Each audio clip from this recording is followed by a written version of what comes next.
नमस्कारम। हम पढ़ रहे हैं 10th class biology chapter 6 life processes. ये हमारी इस लेसन की सेकंड वीडियो है और हम आ गए हैं topic 6.1 what our life processes. तो आइए शुरू करते हैं। What our life processes question mark. तो देखो हमारे टॉपिक का नाम ही है, ये प्रश्न है कि लाइफ प्रोसेसेस क्या होती हैं। लाइव प्रोसेसेस को हिंदी में कहते हैं जैव प्रक्रम या जैव प्रक्रियाएं। कि जैव प्रक्रियाएं क्या होती है, जैसा कि इनके नाम से पता चल रहा है, जैव प्रक्रियाएं यानी ऐसी प्रक्रियाएं यानी ऐसी प्रोसेसेस जो जीवों में पाई जाती है, लिविंग ऑर्गेनिज्म में पाई जाती है, उनको कहते हैं लाइफ प्रोसेसेस। जैसे आप एक लिविंग ऑर्गेनिज्म हो तो आपके अंदर जो जो प्रोसेसेस हो रही हैं उनको कहते हैं लाइफ प्रोसेसेस। तो इस धरती पर जो भी लाइफ है, जो भी लिविंग थिंग है, उसके अंदर जो प्रोसेसेस होती हैं उनको कहते हैं लाइफ प्रोसेसेस। जैसे कि एक्सक्रीशन, जैसे कि रिप्रोडक्शन, जैसे कि रेस्पिरेशन, जैसे कि न्यूट्रिशन, बहुत सारी। तो ये सब हम पढ़ेंगे। इस टॉपिक के अंदर भी थोड़ा इंट्रोडक्शन जैसा है कुछ कुछ, ठीक है। और फिर जैसे जैसे हम इस लेसन में आगे बढ़ते जाएंगे, हम जो इन टॉपिक्स की गहराई में उतरते चले जाएंगे। The maintenance functions of living organisms must go on even when they are not doing anything particular. कि जो लिविंग ऑर्गेनिज्म है, जो जीवित प्राणी हैं, उनके अंदर क्या है, मेंटेनेंस होती रहती है। हमने पिछली वीडियो में भी पढ़ा था कि हर रोज हमारे अंदर लाखों करोड़ों सेल मर जाती हैं, लेकिन उसके बदले में हर रोज लाखों करोड़ों सेल नई भी बन जाती हैं। हमारे अंदर मॉलिक्यूल्स टूटते रहते हैं, सेल्स टूटती रहती हैं, लेकिन साथ साथ में उनकी मेंटेनेंस, उनकी रिपेयर भी होती रहती है। तो इस लाइन में यही बताया गया है कि कोई ऑर्गेनिज्म है और हमें दिख रहा है कि वो कुछ कर नहीं रहा। जैसे कि मान लो बैठा है कोई ऑर्गेनिज्म, सो रहा है कोई ऑर्गेनिज्म, है ना। वो अभी कुछ अब देखने से वो दिख नहीं रहा कि वो कुछ कर रहा है। देखने से तो ऐसा लग रहा है मान लो वो बैठा हुआ है या सो रहा है, लेकिन तब भी उसके अंदर मेंटेनेंस चलती रहनी चाहिए। मेंटेनेंस लगातार होते रहने चाहिए। जैसे चाहे आप सो रहे हो, चाहे जाग रहे हो, चाहे नहा रहे हो, चाहे खाना खा रहे हो, चाहे हंस रहे हो, तो क्या है, आपके अंदर मेंटेनेंस होनी चाहिए, वरना कोई भी कीटाणु बॉडी में बन चला जाएगा। जैसे हमारा मान लो आपके हाथ पे छोटा सा कट लग जाता है, छोटा सा कट लग गया, तो क्या है, वो 1 हफ्ते में या 10 दिनों में खुद रिपेयर हो जाता है। अब वो रिपेयरिंग क्या है, 24 घंटे चलती है। आप सो रहे हो तब भी, आप सोने के बाद उठते हो तो देखते हो हाँ थोड़ा सा जो जख्म है उसमें थोड़ा सा आराम आ गया, है ना, क्योंकि रात के समय भी क्या है, मेंटेनेंस चल रही थी। तो मेंटेनेंस हमारी बॉडी में 24 घंटे चलती रहती है। जैसे आप देखते हो ना, आपकी सांस 24 घंटे चलती रहती है। आप सो रहे हो, हंस रहे हो, रो रहे हो, जाग रहे हो, खा रहे हो, पीट रहे हो, खेल रहे हो, कोई भी कार्य कर रहे हो, आपकी सांस चलती रहती है। उसी तरह से आपका दिल धड़कता रहता है। आप अपनी छाती पे लेफ्ट साइड में हाथ लगा के देखो तो दिल धड़कता रहता है। शांति से सुनना पड़ेगा, बिल्कुल शांत स्टिल हो जाओ और फिर ध्यान से छाती पे हाथ लगा के आप महसूस करोगे तो आपको दिल की धड़कन महसूस होती है। वरना आप डॉक्टर वाला स्टेथोस्कोप भी लगा कर सुन सकते हो। तो आपका दिल 24 घंटे धड़कता रहता है। उसी तरह से बॉडी में मेंटेनेंस और रिपेयर की प्रोसेस चलती रहती है। Even when we are just sitting in class, यानी कि चाहे जब हम अपनी कक्षा में, अपनी क्लास में बैठे होते हैं, तब भी क्या है, मेंटेनेंस चलती रहती है बॉडी में। Even if we are just asleep, और जब हम सो रहे होते हैं तब भी हमारी बॉडी में रिपेयरिंग और मेंटेनेंस चलती रहती है। This maintenance job has to go on, है ना, वही बात कर रहा है कि चाहे हम क्लास में बैठे हों, चाहे हम सो रहे हों, तब भी हमारे अंदर ये मेंटेनेंस का कार्य चलता रहना चाहिए। The processes which together perform this maintenance job our life processes. कि हमारी बॉडी में ये मेंटेनेंस करने के लिए जो भी प्रक्रियाएं चलती हैं, जो भी प्रोसेस चलती हैं, उन सबको लाइफ प्रोसेस कहते हैं। हमारी बॉडी में, हमारी बॉडी की मेंटेनेंस और उसकी रिपेयर के लिए हमारी बॉडी में जो भी प्रोसेसेस चलती हैं, उन सबको लाइफ प्रोसेसेस कहते हैं। हम इन सबको डिटेल में पढ़ेंगे। जो आप खाना खाते हो, अब देखो, अब मेंटेनेंस करनी है आपकी बॉडी को, तो सेल्स की रिपेयर करनी पड़ेगी, नई सेल्स बनानी पड़ेगी, नए मॉलिक्यूल्स बनाने पड़ेंगे। तो इन सब के लिए क्या है, फूड भी लगेगा, एनर्जी भी लगेगी। यह सब के सब लाइफ प्रोसेसेस के अंदर आती हैं। हम लिविंग तभी हैं जब तक हमारे अंदर लाइफ प्रोसेसेस चलती रहती हैं। अगर हमारे अंदर लाइफ प्रोसेसेस बंद हो जाएंगी तो हम डेड बॉडी में कन्वर्ट हो जाएंगे, है ना। याद रखना, जो भी धरती पे जन्म ले रहा है वो मॉर्टल है। सबकी एक न एक दिन डेथ जरूर होनी है।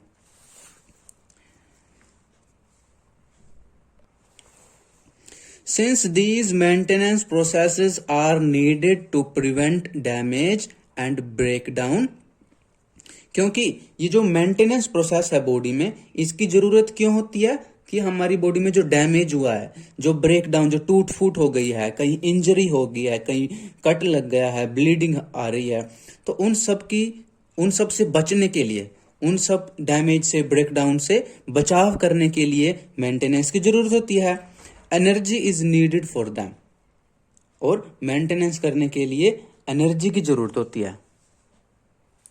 जैसे हम समाज में कोई भी कार्य कराते हैं तो हमें पैसा खर्च करना पड़ता है ना। उसी तरह हमारी बॉडी में कहीं मेंटेनेंस हो रही है, कहीं कोई चीज टूट रही है, कहीं कोई चीज बन रही है, मैन्युफैक्चर हो रही है, तो उसमें भी तो कोई ना कोई खर्च होगा। तो वहां क्या खर्च होता है, एनर्जी खर्च होती है, एनर्जी चाहिए होती है। मेंटेनेंस के लिए बॉडी में एनर्जी की जरूरत होती है। This energy comes from outside the body of the individual organism, और जो जीव है, जो ऑर्गेनिज्म है, उसके अंदर ये एनर्जी आती कहां से है, बाहर से आती है। जैसे आपके अंदर भी एनर्जी कहां से आती है, बाहर से आती है। कैसे, आप खाना खाते हो, बाहर से लेते हो खाना, तभी तो एनर्जी आती है। So there must be a process to transfer a source of energy from outside the body of the organism, कि इसीलिए बाहर से एनर्जी लेने के लिए एक प्रोसेस होनी चाहिए, क्योंकि एनर्जी हमें बाहर से लेनी है, तो बाहर से एनर्जी लेने के लिए एक प्रोसेस होनी चाहिए, which we call food to the inside, a process we commonly called nutrition.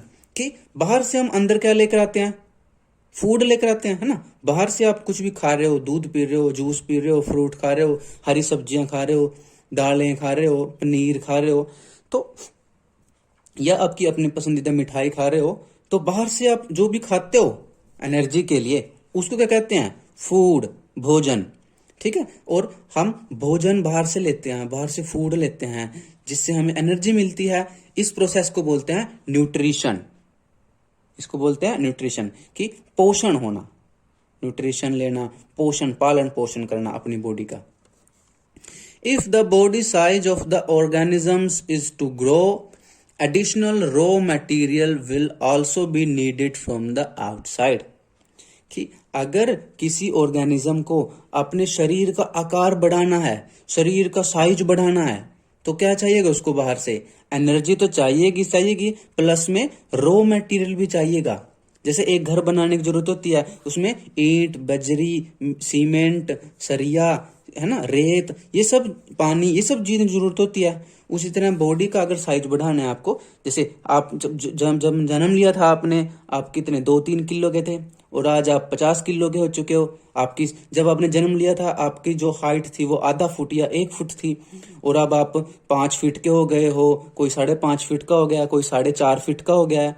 तो क्या है, आपका साइज बढ़ रहा है, और साइज बढ़ने के लिए आपको एनर्जी की भी जरूरत थी, और आपको कच्चा सामान, रॉ मटेरियल भी जरूरत थी। तभी तो आपकी सेल्स बनी है, तभी तो आपकी हड्डियां बनी हैं। सिंस लाइफ, और अच्छा, ये रॉ मटेरियल कहां से मिलता है, फूड से ही मिलता है। एनर्जी कहां से मिलती है, फूड से ही मिलती है। Since life on earth depends on carbon based molecules most, अच्छा, कि जो लिविंग ऑर्गेनिज्म है धरती पर, वो सब के सब कार्बन बेस्ड मॉलिक्यूल पे निर्भर करते हैं। आप ग्लूकोज खाते हो, ग्लूकोज के अंदर कार्बन होता है।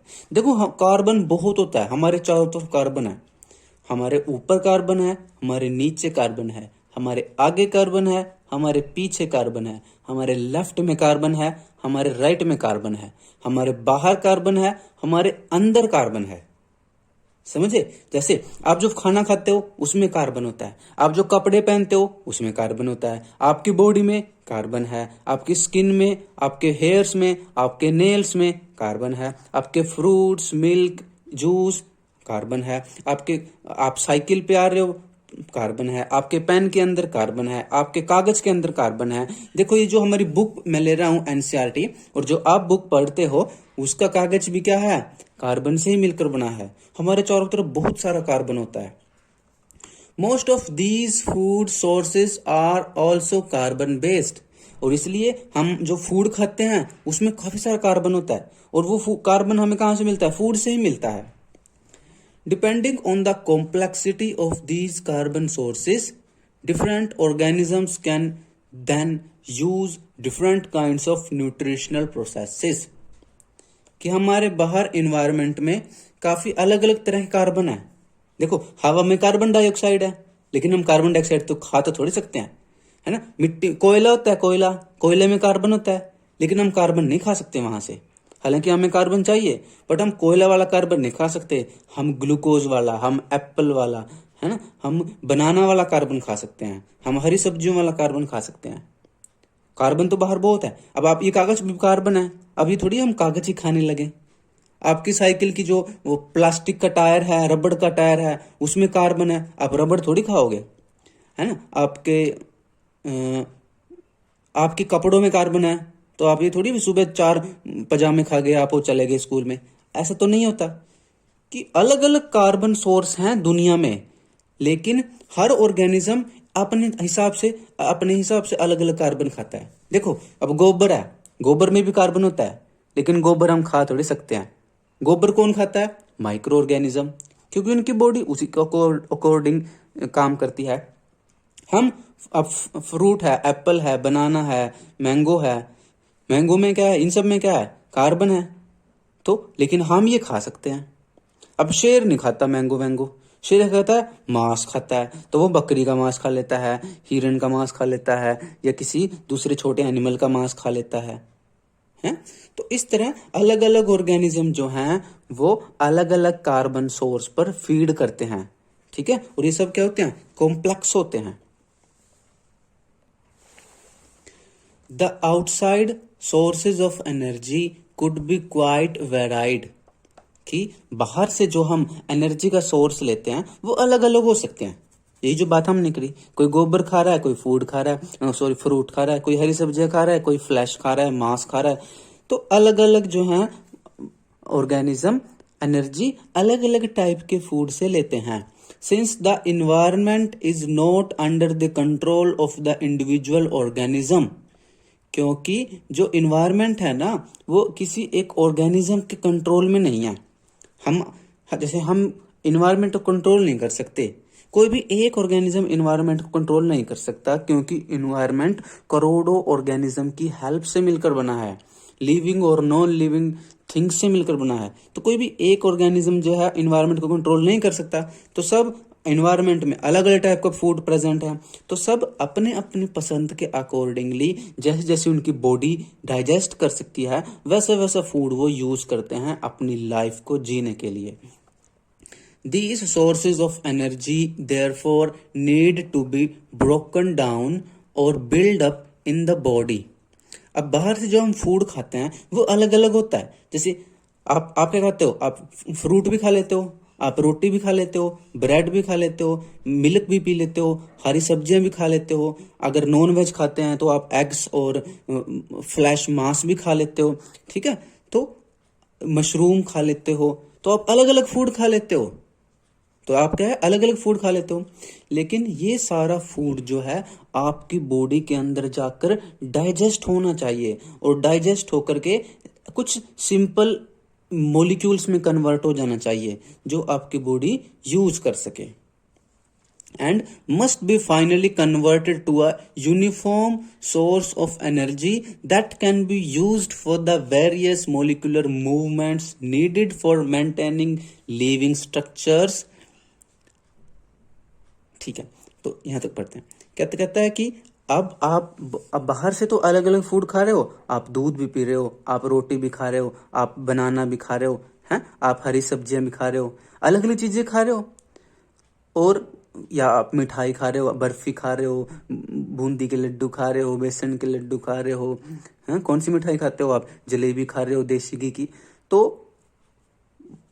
ये सारे फूड आपके बॉडी में चले जाते हैं, और वहां बॉडी में जाने के बाद ये सारे फूड किसी एक टाइप के मॉलिक्यूल में कन्वर्ट हो जाने चाहिए, ताकि जिससे क्या है आपकी बॉडी यूज कर सके। मतलब ये क्या समझाना चाह रही है बुक हमें, ये कहना चाह रही है कि ऐसा ना हो भी आपकी बॉडी में जलेबी गई तो जलेबी की अलग अलग एनर्जी जा रही है आपके खून में। आपने एक संतरा खाया, संतरे की अलग एनर्जी जा रही है, केला खाया, केले की अलग एनर्जी जा रही है, आपने दूध पिया, दूध की अलग एनर्जी जा रही है, आपने अगर नॉन वेज खाया तो नॉन वेज की अलग एनर्जी जा रही है, आपने कोई दूसरा फ्रूट खाया, एप्पल खाया तो एप्पल की अलग एनर्जी जा रही है। ऐसा नहीं होता। होना क्या चाहिए कि आपने जो भी अलग अलग फ्रूट्स और सब्जियां खाई हैं, सब की सब डाइजेस्ट होकर के एक टाइप की एनर्जी बन जाए, एक टाइप की एनर्जी बन जाए, और फिर वो पूरी बॉडी में ट्रांसफर हो। As well as to the kind of molecules the body needs to grow. ठीक है, अच्छा अब उस एनर्जी से क्या है, सारी बॉडी के लिविंग स्ट्रक्चर्स में जो भी वहां पर यूज हो। दूसरा क्या है, हमारी बॉडी को जो अलग अलग मॉलिक्यूल्स बनाने की जरूरत होती है, उसमें जो एनर्जी की जरूरत होती है, वो एनर्जी भी हमें वही फूड से मिल जाए।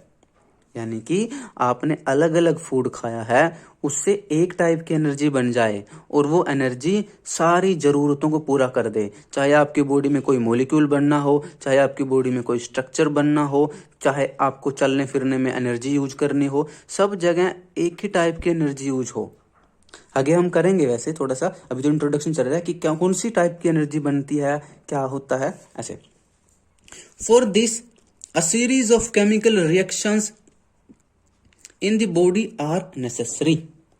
कि अब इसके लिए कि बाहर से अलग अलग फूड से एनर्जी एक्सट्रैक्ट करने के लिए हमारी बॉडी में कई टाइप की केमिकल रिएक्शनें होती हैं। Oxidising reducing reactions are some of the most common chemical means to break down molecules।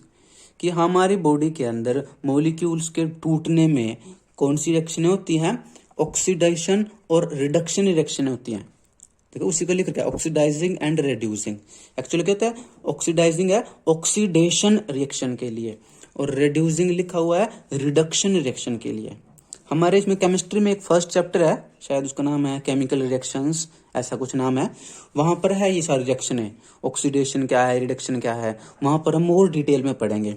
यहाँ थोड़ा सा मैं बताता हूँ ऑक्सीडेशन क्या होती है। जब किसी मॉलिक्यूल में ऑक्सीजन ऐड हो जाती है उसको बोलते हैं ऑक्सीडेशन, कि उस मॉलिक्यूल की ऑक्सीडेशन हो गई है। और जब किसी मॉलिक्यूल में से ऑक्सीजन रिमूव हो जाती है तो उसको बोलते हैं कि इसकी तो रिडक्शन हो गई है। हालांकि ऑक्सीडेशन और रिडक्शन को एक्सप्लेन करने के 2-3 तरीके हैं, लेकिन वो सारे तरीके मैं आपको और हम सब वहीं केमिस्ट्री के फर्स्ट लेसन में जाकर के पढ़ेंगे। तो हमारी बॉडी में क्या है, ऑक्सीडेशन रिएक्शनें होती हैं, रिडक्शन रिएक्शनें होती हैं। For this many organisms use oxygen sourced from outside the body. अब हमारी बॉडी में ऑक्सीडेशन होने के लिए हमें ऑक्सीजन की जरूरत होती है, और ऑक्सीजन हम कहाँ से लेते हैं, बाहर से लेते हैं। जैसे हम कैसे करते हैं, नाक से सांस लेते हैं, और बाहर से हवा हम नाक के द्वारा अपने फेफड़ों में, लंग्स में लेके जाते हैं, और लंग्स में से हवा में से ऑक्सीजन हमारे खून में चली जाती है, और फिर हम सांस को बाहर निकाल देते हैं। The process of acquiring oxygen from outside the body and to use it in the process of breakdown of food sources for cellular needs is what we call respiration। कि वो प्रोसेस जिसके द्वारा हम बाहर से ऑक्सीजन अपने अंदर लेके जाते हैं, और फिर उस ऑक्सीजन से क्या करते हैं, हम फूड का ब्रेक डाउन करते हैं, और फूड के ब्रेकडाउन से एनर्जी बनाते हैं। इसी प्रोसेस को हम कहते हैं रेस्पिरेशन या श्वसन, सांस लेना। देखो, कोई आपसे पूछे कि आप सांस क्यों लेते हो, चलो मैं ही पूछता हूं आपसे कि आप सांस क्यों लेते हो, लेकिन अभी आप बता नहीं पाओगे क्योंकि आपकी बात अभी मैं सुन नहीं पा रहा हूं। चलो मैं ही आंसर बताता हूं। हम सांस क्यों लेते हैं? हम सांस इसलिए लेते हैं क्योंकि हमारी बॉडी को ऑक्सीजन की जरूरत होती है, इसलिए हम बाहर हवा में से ऑक्सीजन लेने के लिए सांस लेते हैं।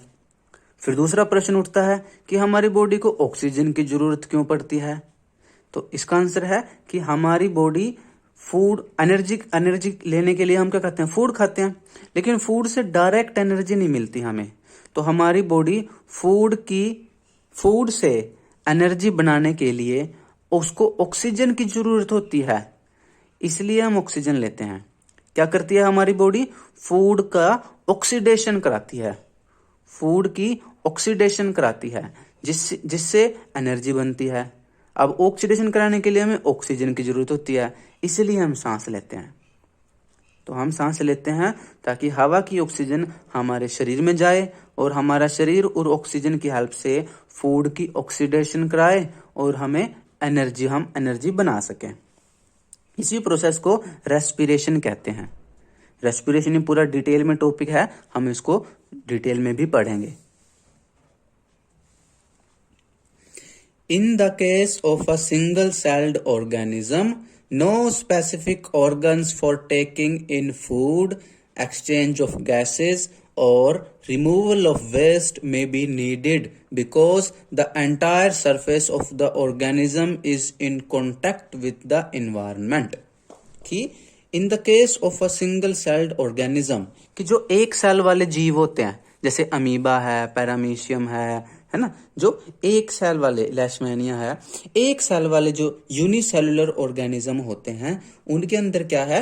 भोजन को अपने अंदर ले जाने के लिए, गैसेस के आदान प्रदान एक्सचेंज के लिए, या शरीर में से वेस्ट निकालने के लिए क्या है? अलग अलग ऑर्गन नहीं चाहिए होते। ठीक है, जैसे इंसान के अंदर तो क्या है? सांस लेने के लिए नाक है, लंग्स हैं, ब्लड मूव कराने के लिए हार्ट है, ठीक है, वेस्ट निकालने के लिए किडनी है ना, डाइजेस्टिव सिस्टम है, फूड न्यूट्रिशन के लिए डाइजेस्टिव सिस्टम है। तो क्या है? सोचने के लिए हमारे पास ब्रेन है, देखने के लिए आंखें हैं, टेस्ट करने के लिए जीभ है।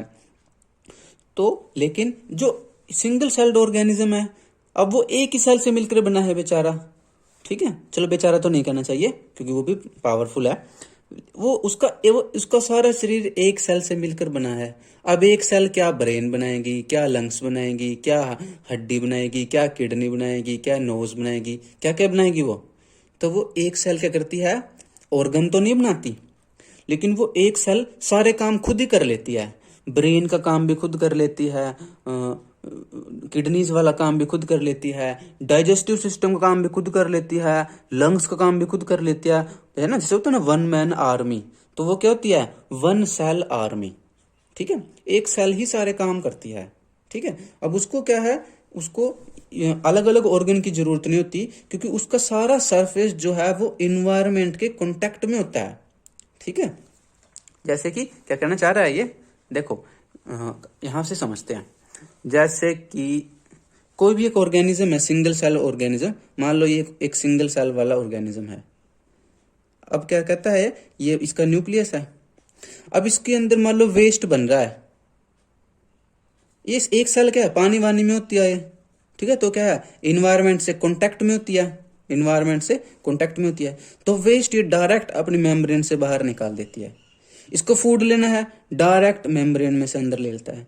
इसको गैसेस का एक्सचेंज करना है, इसको कार्बन डाइऑक्साइड बाहर निकालनी है, इसको ऑक्सीजन अंदर लेके जानी है। ठीक है, ये सारे काम क्या करता है? डायरेक्ट सरफेस से ही कर लेता है क्योंकि इसके सरफेस के बाहर इन्वायरमेंट होता है। इसको इन्वायरमेंट से जो चाहिए वो ले लेता है, इसको इन्वायरमेंट को जो देना है वो दे देता है।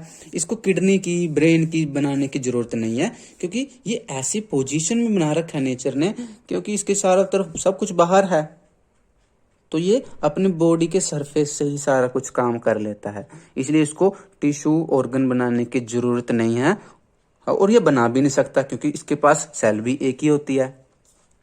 ठीक है, But what happens when the body size of the organism increases and the body design becomes more complex? कहता है ये तो रही थी सिंगल सेल वाले ऑर्गेनिज्म की बात, लेकिन अगर मल्टी सेलुलर ऑर्गेनिज्म की बात करें जिनका तो कॉम्प्लेक्स शरीर होता है, बड़ा सारा डिजाइन होता है, करोड़ों अरबों जिसके अंदर सेल्स होती हैं, ठीक है। अब वो सारी सेल क्या है, इन्वायरमेंट के टच में भी नहीं होती। अब जैसे आपके पेट की सेल हैं वो बाहर हवा के टच में थोड़ी हैं, वो अंदर हैं। दिमाग की सेल्स है ना, लंग्स की सेल्स, वो बाहर अंदर छिपी हुई हैं, वो बाहर क्या है, इन्वायरमेंट्स में कॉन्टैक्ट, डायरेक्ट कॉन्टैक्ट में नहीं होती। In multicellular organisms all the cells may not be in direct contact with the surrounding environment. कि मल्टी सेलुलर जो ऑर्गेनिज्म है उसमें इतनी ज़्यादा सेल्स होती हैं कि सारी सेल्स बाहर इन्वायरमेंट के टच में नहीं होती, ठीक है। इसलिए वो डायरेक्ट इन्वायरमेंट में से डायरेक्ट सेल के मेम्ब्रेन के थ्रू सारी चीज़ें नहीं ले सकता। This simple diffusion will not meet the requirements of all the cells. इसलिए वहां पर खाली सिंपल डिफ्यूजन से वो सारा प्रोसेसेस नहीं कर सकते। जो यूनिसेलुलर ऑर्गेनिज्म है वहां पर सिंपल डिफ्यूजन काम करता है, लेकिन मल्टी सेलुलर में सिंपल डिफ्यूजन से वो सारे प्रोसेसेस को फुलफिल नहीं कर सकते। अब आप कहोगे ये डिफ्यूजन क्या होता है? डिफ्यूजन क्या है, देखो,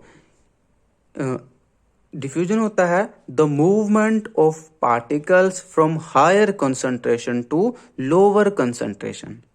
यानी कि एक जगह पर कोई पार्टिकल बहुत ज्यादा है और दूसरी जगह पर पार्टिकल बहुत कम है, तो ज्यादा की तरफ से पार्टिकल मूव करते करते कम की तरफ चले जाते हैं, इसी को कहते हैं डिफ्यूजन।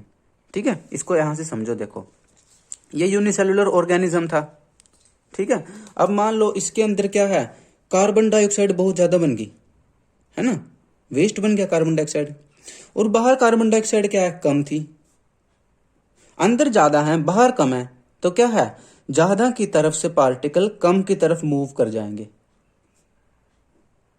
इसी को कहते हैं डिफ्यूजन। अब इसको ऑक्सीजन चाहिए, इसके पास ऑक्सीजन कम है लेकिन बाहर ऑक्सीजन ज्यादा है, तो ये क्या करेगा, the movement of particles from higher concentration to lower concentration is known as diffusion. लेकिन मल्टी सेलुलर केस में ऐसा नहीं होता, क्योंकि वो वहां पर सारी सेल्स जो हैं इन्वायरमेंट के टच में नहीं है। इसलिए मल्टी सेलुलर में क्या होता है, अलग अलग ऑर्गन होते हैं जो अलग अलग काम करते हैं, है ना। सांस लेने के लिए लंग्स हैं, सोचने के लिए ब्रेन है, देखने के लिए आंखें हैं, इसलिए अलग अलग काम करते हैं वो।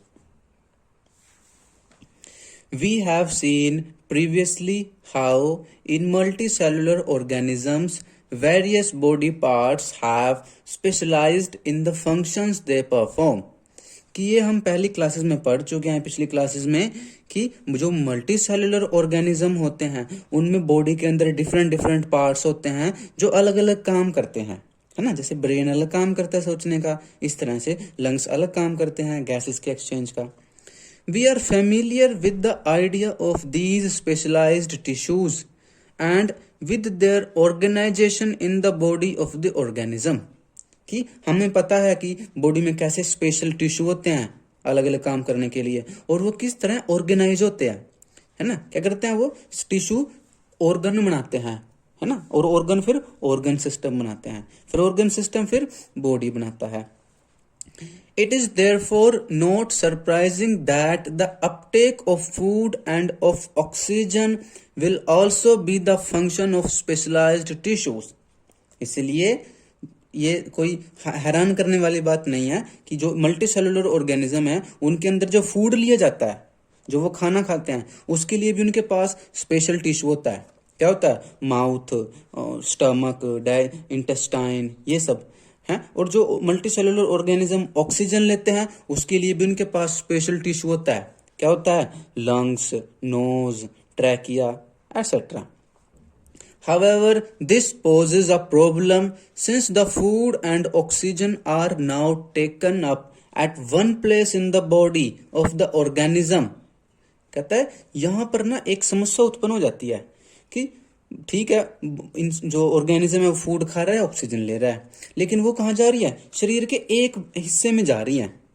While all parts of the body need them, लेकिन उस फूड और ऑक्सीजन की जरूरत शरीर के सभी हिस्सों को होती है ना। यानी यहाँ क्या कहता है कि जो आपने खाना खाया वो खाना जाता कहाँ है? आपके पेट में, लेकिन उस खाने की जरूरत आपके दिमाग को भी है, आपके लंग्स को भी है, आपकी टांगों को भी है, आपके हाथों को भी है, आपकी आंखों को भी है, आपकी पूरी बॉडी में जितनी भी सेल्स हैं सबको फूड चाहिए।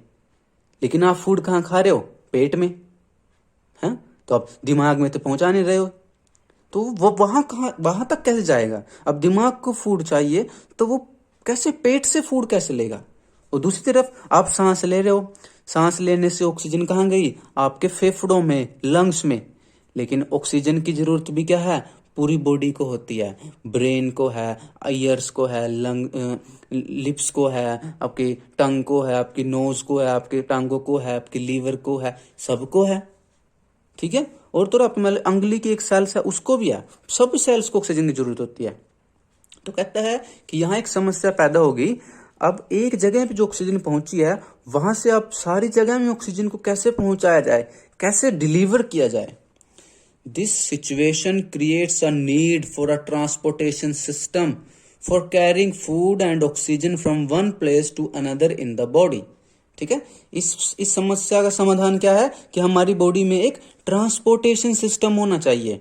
जैसे ट्रांसपोर्ट होता है, जैसे बस, रेलगाड़ी और हवाई जहाज क्या करते हैं, हम सवारियों को एक जगह से दूसरी जगह लेके जाते हैं, उसी तरह हमारी बॉडी में भी एक ट्रांसपोर्टेशन सिस्टम होना चाहिए जो हमारे पेट के अंदर से खाने को लेकर के दिमाग तक लेके जाए, लंग्स तक लेके जाए, सारी बॉडी की सेल्स तक लेके जाए, और हमारे लंग्स में से ऑक्सीजन को लेकर के वो सारी बॉडी को सप्लाई कर दे। इसके लिए हमारी बॉडी में एक ट्रांसपोर्टेशन सिस्टम होना चाहिए, है ना।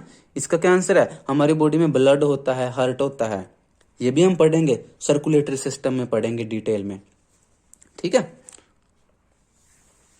when chemical reactions use the carbon source and the oxygen for energy generation, they create byproducts that are not only useless for the cells of the body but could even be harmful। कि जब हमारी body के अंदर जो chemical reaction होती हैं, ठीक है, कौन सी केमिकल रिएक्शन है? वे केमिकल रिएक्शन जो कार्बन सोर्स को यूज करती हैं, ऑक्सीजन को यूज करती हैं एनर्जी जनरेशन के लिए। यानी कि जो हम ऑक्सीजन लेते हैं सांस से, जो हम फूड खाते हैं, उस फूड और ऑक्सीजन से जब एनर्जी बनाई जाती है उसके अंदर बाई प्रोडक्ट पैदा होते हैं। बाई प्रोडक्ट यानी कि जो एक तरह से जैसे बोलते हैं ना, फ्री में, मान लो जैसे आप चीनी लेने गए और चीनी के साथ आपको थैला भी दे देता है वो, है ना, वो बाई प्रोडक्ट हो गया एक तरह से। मतलब कोई आप काम कर रहे हो, है ना, लेकिन आपने अपना काम कर दिया मेन मकसद के लिए, लेकिन उसके साथ ही कुछ और भी हो जाए, बाई प्रोडक्ट है। अब ये बाई प्रोडक्ट क्या होते हैं? ज्यादातर कुछ केसेस में क्या होते हैं, ये यूजलेस होते हैं, और कुछ केसेस में ये हार्मफुल भी होते हैं, है ना। जैसे कि यानी कि ये वेस्ट होते हैं। बेसिकली समझाना चाह रहा है हमें कि जब हम ऑक्सीजन लेते हैं, जब हम फूड खाते हैं, उस ऑक्सीजन और उस फूड से जब हमारी बॉडी में एनर्जी बनती है, ठीक है, उस प्रोसेस में क्या है, वेस्ट बनता है। कौन सा वेस्ट बनता है? आप सबको पता है कौन सा वेस्ट बनता है? कार्बन डाइऑक्साइड गैस बनती है। ध्यान रखना, जब हम फूड खाते हैं और हमारे ऑक्सीजन जो होती है, उस ऑक्सीजन और फूड से जब एनर्जी बनती है, इस प्रोसेस में एनर्जी तो बन जाती है, लेकिन इसके साथ ही एक बाई प्रोडक्ट बनता है जिसको कहते हैं CO2, that is carbon dioxide. ये क्या है? यूजलेस है, हमारे लिए हार्मफुल है, यानी कि वेस्ट है। These waste byproducts are therefore needed to be removed from the body and discarded outside by a process called excretion। तो जो ये वेस्ट हमारी बॉडी में बनते हैं, इनको क्या करना है? बॉडी से बाहर निकालना पड़ेगा। ठीक है, तो हमारी बॉडी के अंदर से वेस्ट को बाहर निकालने की प्रोसेस को बोलते हैं एक्सक्रीशन, उत्सर्जन। हिंदी में कहते हैं उत्सर्जन, या इंग्लिश में कहते हैं एक्सक्रीशन। देखिए, आपकी बॉडी में जो वेस्ट बनता है वो कैसे बाहर निकलता है? एक तो आपको पसीना आता जिसके थ्रू आपकी बॉडी में से वेस्ट बाहर निकलता है। दूसरा, आप यूरिन एक्सक्रीट करते हो, यानी कि पेशाब करते हो। यूरिन भी क्या है? बॉडी का वेस्ट है जो बाहर निकल रहा है। तीसरा, आप पोटी करते हो। पोटी भी क्या है? शरीर का वेस्ट है जो शरीर से बाहर निकल रहा है। ठीक है, पोटी का नाम सुन के अब हंसना मत। पोटी, हिंदी में इसको टट्टी कहते हैं, लेकिन लोग पोटी का नाम सुन के थोड़ा ऐसे वो करते हैं, मतलब कि हाँ क्या नाम ले रहा है पोटी, हाय गंदी चीज है। वेस्ट तो है, लेकिन बॉडी में तो बन रहा है वेस्ट, और वेस्ट बॉडी से बाहर निकलना बहुत जरूरी है। आपके शरीर में से पोटी का बाहर निकलना, ठीक है, वेस्ट मटेरियल का बाहर निकलना बहुत जरूरी है, नहीं तो आप बीमार पड़ जाओगे। ठीक है, और बॉडी में से वेस्ट बाहर निकलने के प्रोसेस को कहते हैं excretion. Again, if the basic rules for body design in multicellular organisms are followed, a specialized tissue for excretion will be developed, which means that the transportation system will need to transport waste away from cells to this excretory tissue। कहता है कि जो हम body का जो basic rule समझ रहे हैं कि क्या है, बॉडी में हर एक काम करने के लिए एक स्पेशल ऑर्गन है, एक स्पेशल टिश्यू है। इसी तरह से अगर इस रूल को अप्लाई करें तो बॉडी के अंदर वेस्ट को बाहर निकालने के लिए भी क्या है, स्पेशल ऑर्गन होना चाहिए, स्पेशल टिश्यू होना चाहिए। ये टिश्यू क्या करे, बॉडी के अंदर जो सेल्स हैं, सेल्स में से वेस्ट लेकर के उसको एक्सक्रीटरी टिश्यू तक पहुंचाए, है ना। मतलब नहीं, ऐसे समझो कि हमारी सेल्स के पास जो वेस्ट बन रहा है, उस वेस्ट को ट्रांसपोर्टेशन सिस्टम उस वेस्ट को सेल्स से लेकर के एक्सक्रीटरी टिश्यू तक पहुंचाता है, और फिर एक्सक्रीटरी टिश्यू उस वेस्ट को बॉडी से बाहर निकाल देता है। एक बार फिर समझाता हूं। देखो, हमारे शरीर में लाखों करोड़ों सेल्स हैं। अब लाखों करोड़ों सेल्स में वेस्ट बनता है। अब उस वेस्ट को शरीर से बाहर निकालना है। कैसे निकालेंगे? अब उस वेस्ट को लेकर जाता है ट्रांसपोर्टेशन सिस्टम, और उस वेस्ट को लेकर के वो कहां चला जाता है, एक्सक्रीटरी ऑर्गन के पास। जैसे हमारी बॉडी में एक्सक्रीटरी ऑर्गन होते हैं, जैसे किडनी है। किडनी क्या करती है? यूरिन बनाती है, पेशाब बनाती है। कहां से बनाती है? खून में से।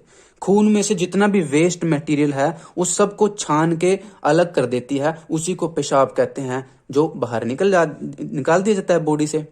ठीक है, तो यहां पर वही कह रहा है कि ट्रांसपोर्टेशन सिस्टम, हमने पहले पढ़ा था, ट्रांसपोर्टेशन सिस्टम क्या करता है, फूड और ऑक्सीजन की सप्लाई करता है, लेकिन इसके साथ साथ ट्रांसपोर्टेशन सिस्टम वेस्ट मटेरियल को भी ट्रांसपोर्ट करता है। वो सेल्स के पास से ले जाकर के एक्सक्रीटरी टिश्यू तक पहुंचाता है। फिर एक्सक्रीटरी टिश्यू का काम होता है कि इस वेस्ट को बाहर निकाला जाए। ये सब हम डिटेल में पढ़ेंगे। ये जो ट्रांसपोर्टेशन सिस्टम की बार बार बात हो रही है, ट्रांसपोर्टेशन सिस्टम यहाँ क्या है, ब्लड बहुत काम करता है। ये फूड को भी लेके जाता है, ये वेस्ट को भी लेके जाता है ना। आपकी जो कोई भी मेडिसिन है, कोई भी मोलिक्यूल है, ठीक है, हाँ, वो सब ऑक्सीजन को भी ब्लड लेके जाता है। ट्रांसपोर्टेशन सिस्टम कौन है? ब्लड ही है। ये सब हम डिटेल में पढ़ेंगे।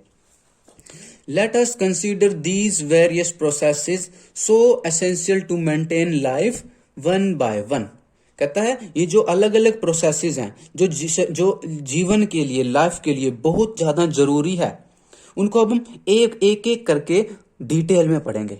एक करके हम nutrition, respiratory system, circulatory system, excretory system, इन सब को हम डिटेल में पढ़ेंगे। ठीक है, और कब पढ़ेंगे? अगली क्लास में पढ़ेंगे। तो आज के लिए बस इतना ही। मैं रिक्वेस्ट करता हूं कि आप इस टॉपिक को अपनी एनसीईआरटी बुक से जरूर पढ़िएगा। इसके अलावा एक रिक्वेस्ट और करता हूं कि आप अपने घर की छत पर या अपने घर पर किसी एक जगह पर पक्षियों के लिए पानी और दाना जरूर रखिएगा। ये मेरी आपसे एक और रिक्वेस्ट है, और इसी के साथ मिलेंगे अगली वीडियो में अगले टॉपिक के साथ। तब तक के लिए stay healthy, keep smiling, study joyfully, and namaskaram।